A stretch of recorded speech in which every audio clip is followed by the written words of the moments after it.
வாழ்க்கைக்கான வார்த்தை என்ற இந்த வலை ஒளிபரப்பிற்கு உங்களை வரவேற்கிறோம். இது ஆதியாகமம் முதல் வெளிப்படுத்துதல் வரை முழு வேதாகமத்தையும் உள்ளடக்கிய ஒரு தினசரி தியானமாகும். 1 சாமுவேல் 2ஆம் அதிகாரம். அன்னாள் தன்னுடைய மகனை ஆண்டவருக்கு கொடுத்த பிறகு பாடுகின்ற பாடலையும் ஜெபிக்கின்ற ஜெபத்தையும் குறித்து நாம் வாசிக்கின்றோம். முதலாவதாக அன்னாள் ஆண்டவருடைய சுபாவத்தை, குணத்தை வர்ணிக்கின்றதை பார்க்கின்றோம். ஆண்டவர் பரிசுத்தர், இணையற்றவர். அவர் ஒரு கன்மலையைப் போல நம்பத்தக்கவராய் இருக்கின்றார். 2ஆம் வசனத்தில் நாம் வாசிக்கிறோம், கர்த்தரை போல் பரிசுத்தமுள்ளவர் இல்லை, உம்மையல்லாமல் வேறொருவரும் இல்லை, எங்கள் தேவனைப் போல ஒரு கன்மலையும் இல்லை என்று அன்னாள் சொல்லுகின்றாள்.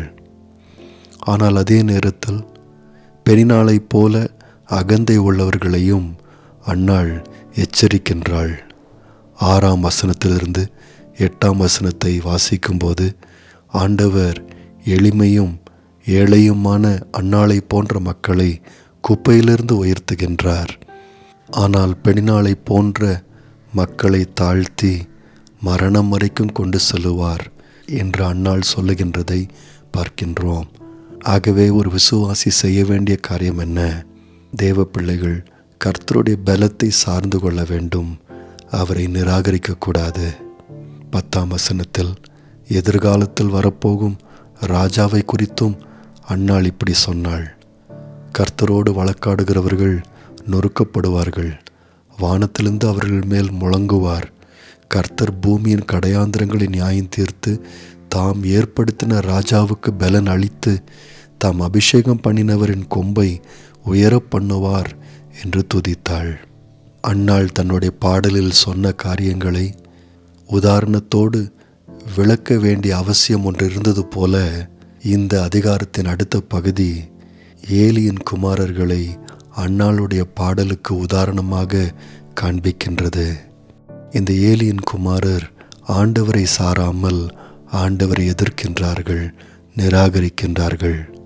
இஸ்ரவேலின் ஆசாரியர்களாய் இருக்கின்ற அந்த பதவியையும் அந்த அதிகாரத்தையும் அவர்கள் நம்புகின்றார்கள். எக்காலமும் அவர்கள்தான் இஸ்ரவேலின் ஆசாரியர்களாய் இருப்பார்கள் என்று நினைக்கின்றார்கள். ஆனால் அதே நேரத்தில் ஆண்டவருடைய கட்டளைகளை புறக்கணிக்கின்றார்கள். அப்பொழுதுதான் அவர்களுடைய ஆசாரிய ஊழியம் நிலைக்காது, முடிந்து போகும் என்று ஆண்டவர் அவர்களுக்கு உணர்த்துகின்றார். ஆனால் இந்த ஏலியின் குமாரர்கள் எப்படி ஆண்டவரை நிராகரித்தார்கள்? வேத எழுத்தாளர் அதை விளக்கி சொல்லுகின்றார். பாருங்கள், இந்த ஏலியின் குமாரர் சீலோவுக்கு பலிகளை கொண்டு வந்த இஸ்ரவேலர்களுடைய பலிகளிலிருந்து மிக சிறந்த பகுதிகளை சூறையாடினார்கள்.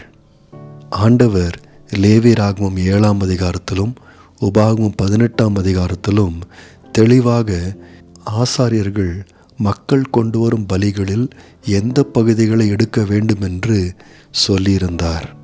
ஆனால் சீலோவில் ஆசாரியனுடைய வேலைக்காரன் 3 கூறுள்ள ஒரு ஆயுதத்தை தன் கையில் பிடித்து கொண்டு வந்து பலி இருக்கும் சட்டியில் அந்த ஆயுதத்தால் குத்தி வருகிறதை எடுத்துக்கொண்டு போனான்.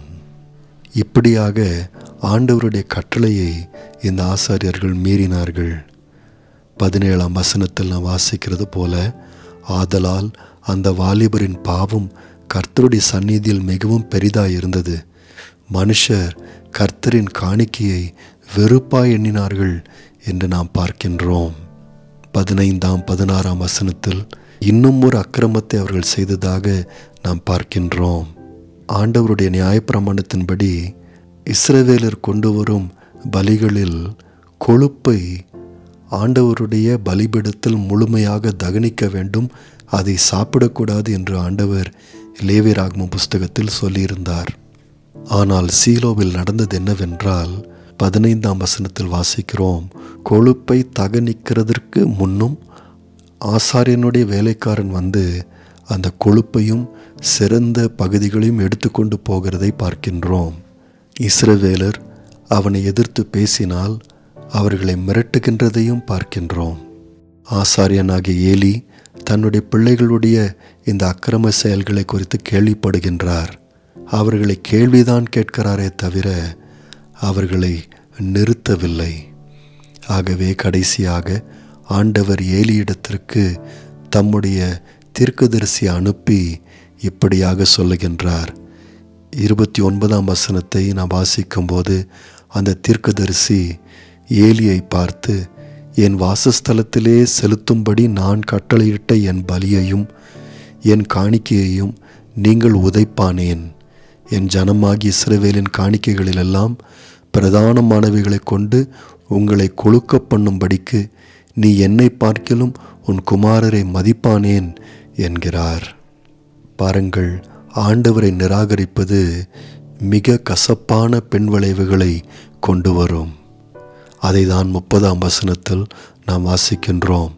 ஆகையால் இஸ்ரவேலின் தேவனாகிய கர்த்தர் சொல்லுகிறதாவது, உன் வீட்டாரும் உன் பிதாவின் வீட்டாரும் என்றைக்கும் என் சந்நிதியில் நடந்து கொள்வார்கள் என்று நான் நிச்சயமாய் சொல்லியிருந்தும் இனி அது எனக்கு தூரமாயிருப்பதாக. என்னை கனம் பண்ணுகிறவர்களை நான் கனம் பண்ணுவேன், என்னை அசட்டை பண்ணுகிறவர்கள் கனவீனப்படுவார்கள் என்று கர்த்தர் சொல்லுகிறார் என்று அந்த தீர்க்கதரிசி சொன்னார். நண்பர்களே, இப்படிப்பட்ட துக்கமான ஒரு சம்பவம் நடைபெற்று கொண்டிருக்கும் போது சாமுவேலோ சிறியவனாயிருந்தாலும் முதிர்ச்சி அடைந்து கொண்டே இருந்தான். 11ஆம் வசனத்தில் சாமுவேலை குறித்து நாம் படிக்கின்றோம்.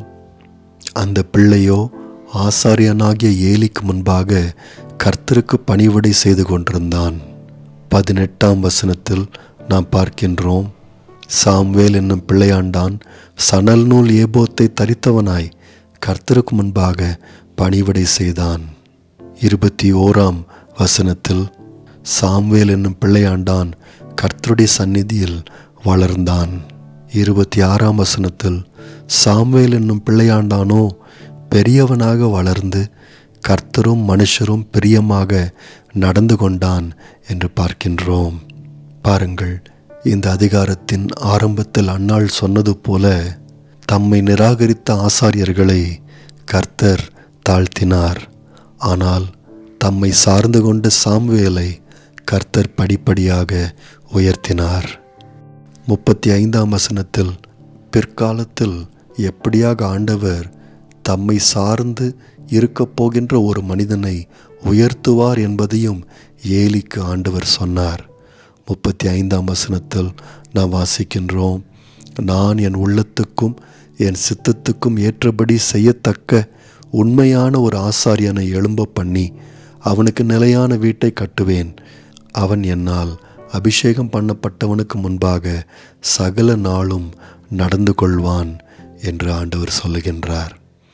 நண்பர்களே, கர்த்தரை சார்ந்து வாழ்வதுதான் நாம் நடக்கக்கூடிய சரியான பாதையாயிருக்கின்றது. கர்த்தரை எதிர்க்கின்றவர்கள் தாழ்த்தப்படுவார்கள் என்பதும் வேதம் நமக்கு தெளிவாக போதிக்கின்ற ஒரு சத்தியம். எபிரேயர் 12ஆம் அதிகாரம் 28-29 வசனத்தை நாம் வாசிக்கும்போது, ஆதலால் அசைவில்லாத ராஜ்யத்தை பெறுகிறவர்களாகிய நாம் பயத்தோடும் பக்தியோடும் தேவனுக்கு பிரியமாய் ஆராதனை செய்யும்படி கிருபையை பற்றி கொள்ள கடவோம். நம்முடைய தேவன் பட்சிக்கிற அக்கினியாயிருக்கிறாரே என்று நமக்கு உணர்த்துகின்றது. ஏலியின் மகன்களை விட நாம் பெரிய காரியத்தை பெற்றிருக்கின்றோம். அசைவில்லாத ராஜ்யத்தை நாம் பெற்றிருக்கின்றோம். ஆனால் பயத்தோடும் பக்தியோடும் தேவனுக்கு பிரியமாய் ஆராதனை செய்யும் போது நாம் அந்த கிருபையை பற்றி கொள்வோம். நேயர்களே, இந்நிகழ்ச்சியை கேட்டதற்காய் நன்றி. மீண்டும் ஒரு புதிய அத்தியாயத்துடன் வாழ்க்கைக்கான வார்த்தையில் நாளை சந்திப்போம்.